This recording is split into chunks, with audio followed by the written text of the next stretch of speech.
पण इतकंच आहे की लाडक्या बहिणीला 1,500चा आमिष दाखवून निवडणुका जिंकल्या गेल्या, बोगस मतदार नोंदवून निवडणुका जिंकल्या गेल्या. पण आजची परिस्थिती ही आहे की केवायसीच्या नावाखाली आज जवळपास 70,000 जिल्ह्यातल्या महिलांची नावं कमी केलेली आहेत. पण माझा देवेंद्र फडणवीस सरकारला एक प्रश्न आहे. आज 1,500चं जे भीक नको पण कुत्रावर म्हणण्याची अवस्था आज झालेली आहे. त्याचं कारण असं, आज 1,500च्या माध्यमातून लाडक्या बहिणीच्या नावाखाली हजारो कोटीचं अर्थसहाय्य आज एका एका तालुक्याला दिलं जातंय. असं जिल्ह्याभरातून आज कितीतरी हजार कोटीचं आतापर्यंत वाटप झालेलं आहे.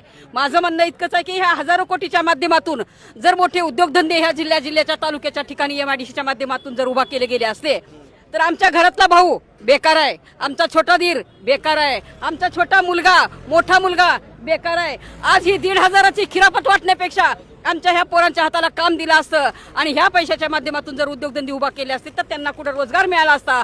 आणि आज स्वाभिमानानं कष्टाच्या पैशावर जीणं जगणं आज आम्हाला अभिमान